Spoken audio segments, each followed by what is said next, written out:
Welcome back to Walsall Fan TV, the joy and the pain of supporting Walsall. Today we have a special guest. Let me give you a clue, if you can hear this. A more direct approach this time. Dean Keats floating cross. Oh, that was cheating a bit, really, wasn't it? Shall I put the rest of it on? Hang on, we got Andy Rammell with us. By Rammell to put the Saddlers in control. Rammell moves on. I don't know whether you can hear that. Seems a few years ago, that does. Yeah. I bet you can't remember it, can you? That particular one. That would be a bit of challenge, wouldn't it? Oh, was that diving header against Birmingham? It was a diving header against Gillingham in 1999. I've got one more I can try you on. See whether you get this. Go on then. This is a big challenge, in fairness. This is not part of the interview. This is just larking around. Andy Rammell underlined their superiority with his 10th of the season to give Walsall a comfortable cushion. 3-0, and they're still up there with the leading challengers. No chance. Not a cat in hell's chance. That was Andy Rammell scoring his 10th against Millwall in a 3-0 win, and that was on the way towards 18 goals for the season and firmly in legend status. Yeah. How about that? Happy memories, mate. Happy memories. Oh, indeed. Yeah, absolutely fantastic. So we're just looking at the details for you. Transfer from Man United by Alex Ferguson from Atherstone. And they use the money. You know what they use the money for? Oh, yes. To build the stand. They built the stand and named the stand the Andy Rammell stand. That's awesome, isn't it? There was a little bit in. I've got a clipping out of the shoot, where they've said I think I was the first player at the time to carry on playing and have a stand named after him. And then they took the mickey a bit underneath and they said, whatever next, the Yam Mulby hot dog stand. No, that was awesome. You've had a very good time with Barnsley, didn't you? Yeah. I had a great few years under Mel Machin. And again, had a great rapport with the fans as well, to be fair. Yeah. The season when you scored the 18 super goals for Walsall, finished second in the league when we were expected to get relegated. So that was awesome. And now you wouldn't be aware of this, but I mean, probably for the last 2 years at Walsall, we've been mentioning your name because Walsall have got no strikers with any aerial ability. Oh, I can come back. And it's we could need another Andy Rammell. That's what we need, another Rambo. Good stuff. When did the Rambo name first become apparent to you? That was when I moved from Man United to Barnsley. Mel Machin, after probably 4 games, he come up with me and he'd had a printed shirt because they were all into the shirts at the time. Yeah. And it had me on the front and it had Rambo. And I went, what's that all about that? He said, that's your nickname and that's going in the club shop. And since then it's stuck.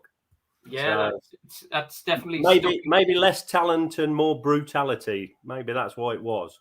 Well, Walsall are rumoured to be in for a player. James Norwood, I don't know whether you're familiar with him. Nah. But he refers to himself as more brute force than skill and that sort of stuff. There you go then. It's another me by the sounds of it.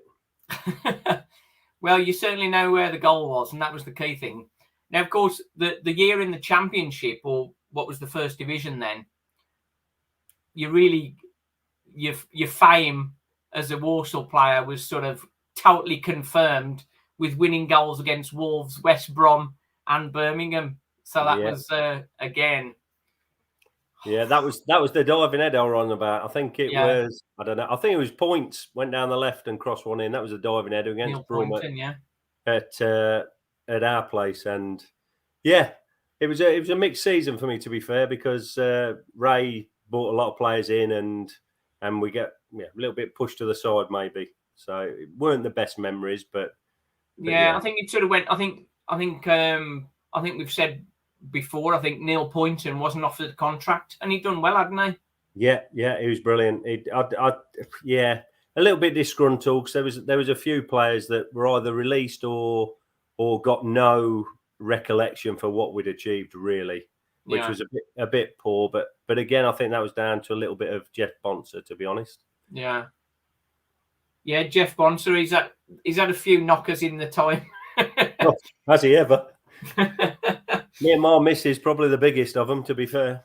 Yeah, he's well, we're at the point now where we're still trying to buy the ground off him because he's been getting on for nearly £500,000 a year rent. Yeah, he ain't daft, is he? He's not. Businessman, eh? Yeah. After Walsall, we won't touch on that too much, but 6 goals in 12 games for the Gas. Bristol Rovers, saving them from relegation. Again, that's... Yeah, that was good old Ray Graydon. Again, I went to Wickham, obviously, as you know, from Walsall, where I did score 2 goals against Wacker in the first game back against them. I didn't know if you was going to mention that, but I thought I'd better get it in. No, that's okay. Coming to the end of my contract, and Bristol Rovers were... Yeah, there was well adrift, I think. They were near enough down. And he come to me and said, can you come for the last 2 months, I think? 8 games. He says we need to win, I don't know, 6 of them, I think.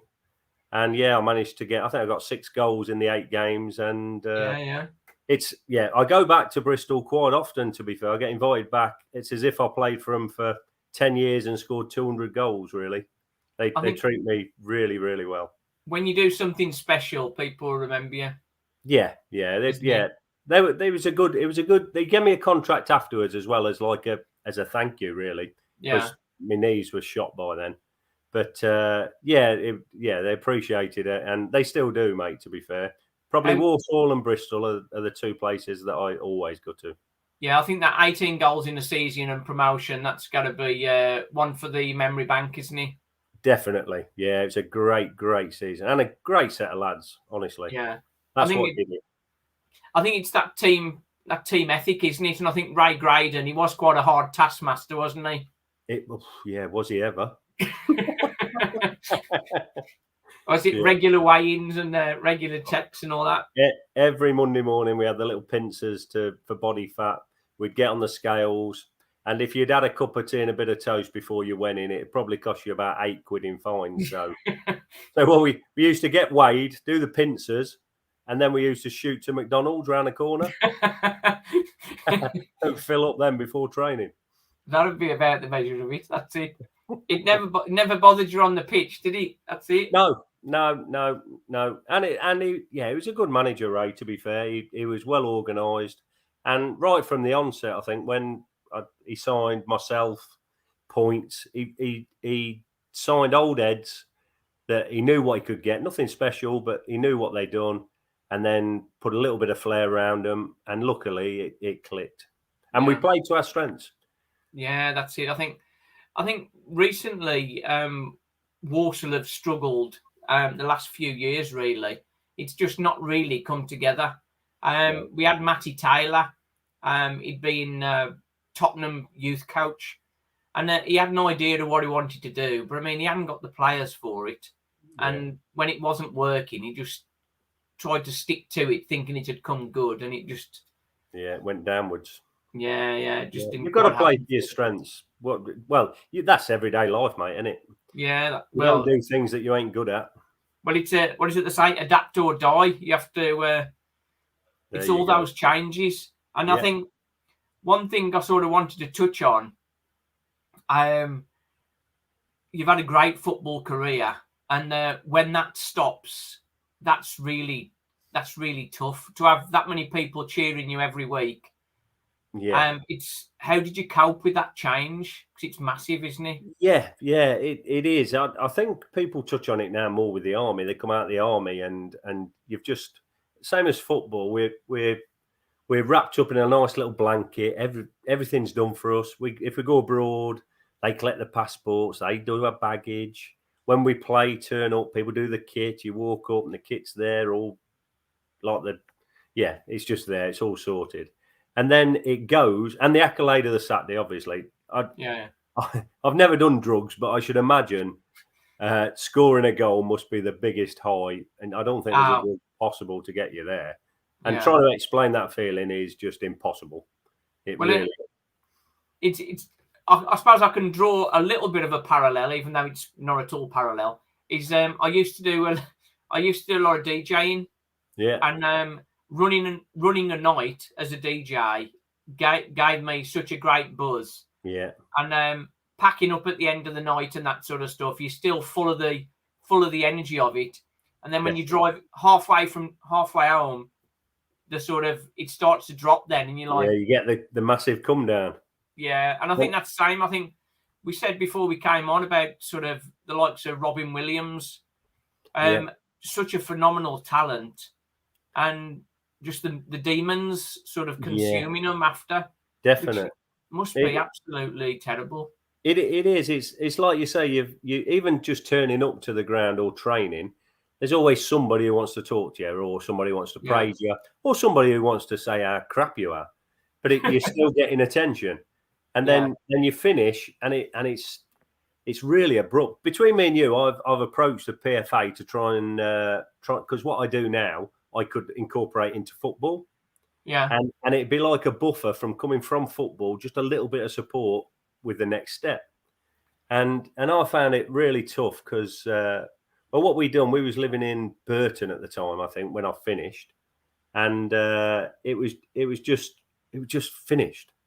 So I was lucky enough. I retired at 37 for a year. It was, and it's the worst year of my life. Yeah. I just had nothing to do. My relationship went downhill because we had nothing really to talk about. And then I took up golf for my own well-being, really, and to get that bit of competitiveness against myself, not against anybody else. Yeah. And we sat down with the wife, and I said, we need to go back to work. I said, this ain't working. And I went and become a postman in Kidderminster, and the wife went back to work as a receptionist in Kiddie. Yeah. And boom, everything was back. I had a circle of friends again. We had something to talk about. But it'd have been nice when I come out for somebody to point me in that direction and say, look, to finish ain't great. You're 37. Yeah. What do you do? Yeah, you don't. There's a lot of life left, isn't there, after you finish? Massively. And you can see why a lot of ex-professional footballers turn to betting, drinking. I could have done that very easily, mate, to be fair, because it fills the day. Yeah, it's that mental strength that you've had that's pulled you through, isn't it? Definitely. There's a player for Walsall at the moment, Brendan Kiernan. He's got a Call BK campaign, and that's for like the young players, I think.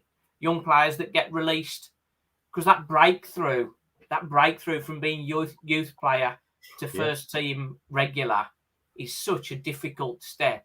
Massive. And do you remember how you got through that?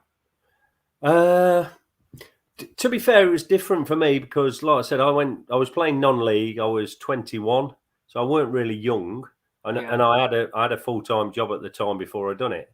So going to Man United and training, I was quite happy to sit in the reserves and just train and get paid for it. Yeah. But then we went to Barnsley, and I was lucky enough that it just took off. They bought me to play, so there weren't no sitting in the wings waiting to play and then having that burst. It all happened at once. Because Walsall have got a couple of players, Joe Willis and Tom Leake. And they've sort of got near to the first team. Like Tom Leake played a few games for the first team.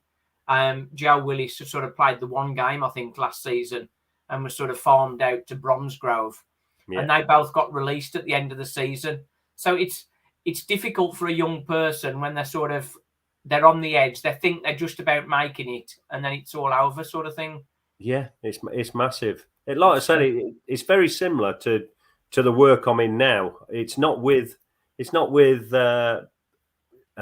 sports people, but it's with people that have something's happened in their life and they just need a bit of guidance, something they're not expecting, and they just need a little bit of support. And it's perfect to work with footballers at 35 or kids of 18 being released or 17, whatever. Yeah, it would work so well.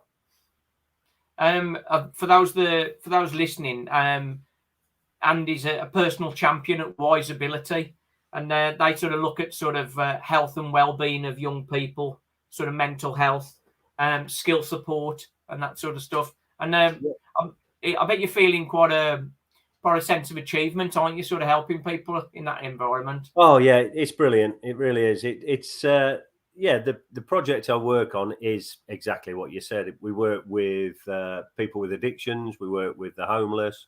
We work with people with learning disabilities or physical disabilities, and just people that just need a bit of support. And that's what I'm saying. We support people we work with them for a year to plan out that year to move them forward. Yeah. And that's what I'm saying, which we could do with the footballs being released. So I'll meet up with someone. We plan ahead. What do you want to do? They tell me what they want to do. I plan how to achieve it. We have twice weekly meetings, and we set actions to achieve their end goal, which will either be employment, education. Sometimes, mate, it's just to get out of the house. I ain't been out of the house for 15 years. Yeah. So, but we work with ex-military, PTSD, and it's really rewarding, mate. Honest, and when I said before, I needed something to strive for. Yeah, this is it. It's perfect. I've been doing it, I think, 5 years, and just to see somebody come from rock bottom, and I mean rock bottom, where they've got nothing at all, and then see them in 12 months' time, and they've set up in their own house, they're working, they're paying their bills. Yeah, that's good. They're just different people, mate, and it's great. Being able to give that, and being able to bring people through in that way, that's better than scoring a goal. Perhaps it's sort of it's a deep feeling that sort of it's a deep feeling. 10 is good as scoring a goal, but it ain't far off. I can't remember what scoring a goal feels like now, mate, to be fair. But well, I in my very short career, I played some games for Beacon Radio All Stars. My mate was playing for Beacon Radio, and I had this one game, and he floated a ball over the centre half, and I got in front of the left back, controlled it on my right. Keeper came out, and I dinked it over him into the bottom corner. And I think that was probably the most senior game I've ever played in, and that memory of that is just like it's just there. It's just never going to leave me, I think. We did mention Tom Leake. Lee's on the channel. He's saying he's signed for Kidderminster, so that's good news. Oh, brilliant! That he's got there. The old man. Yeah, and good football at the minute, I hear as well. Yeah, well, we've got Joe Fowkes, rather, one of our young players. He's been with them for the season, and he's done really well there. Message from Dave Evans. When we were younger and too cool to tell our friends we loved them, to girlfriends we love them, we would say Andy Rammell, because he meant everything to us. That's nice, isn't he? That's awesome. That's memory good. Tom the Saddler, Rambo, what a legend. Dave Evans, Rambo, Jack Mason up the Saddlers. That's it's good. Yeah, when I do these chats and that sort of stuff, people just pop on, and that it's nice to join the community and that sort of thing. Always feel welcome, mate. Anywhere near Walsall, anything I do with Walsall, get such a warm welcome and a warm feeling. Yeah, that fuzzy feeling. It's like going back home for me, to be fair. I love it. Yeah, it's great stuff. Right then, thank you very much for coming on. I know you're going for a game of golf later, aren't you? I certainly am. In around about 15 minutes. In about 15 minutes. And you're around about 5 handicap now, aren't you? I am, yeah. 5.4, I think, something like that. 5.4. So, my handicap is, I'm not going to say my clubs, because that's a bit old to say that. But I mean, I'm about 26, I think, something like that. That's all right. That's the beauty of golf, mate. The handicap just makes us all even, doesn't it? Yeah, that's it. I think it's the same with snooker. If I'm good enough to just beat me mate, I'm happy. That's it. That's it. Win a point. A quick message from Edward Atkins, my favourite player. So that's another good one. Fantastic. Yeah, thanks for coming on, Andy. And it's an absolute pleasure. Really pleased with the work you're doing with Wiseability. So that's great credit to you. Top man. And thanks for coming on. Been an absolute pleasure, mate. Just hang on there a second. Walsall fans out there. Pardon? Love to all them Walsall fans out there. That's it. Well, what we do the joy and the pain. Oh gosh, there ain't a lot of which is the most, mate. Well, we've had about 5 years of pain, so we're hoping for a bit more. Just a couple of months of joy would be good, wouldn't it? Well, just the joys of last season, a joy was just if we won a match. That was it. A bit more sustained joy is what we're looking for. Well, this is Walsall Fan TV Insights and Andy Rammell, legend. Glad to have had you on the channel. Cheers, mate. Thanks for coming on. Thank you, Walsall buddy. Fan TV. We have some signings surely coming up very soon, but I'll be back with those. Right then. Thanks for watching.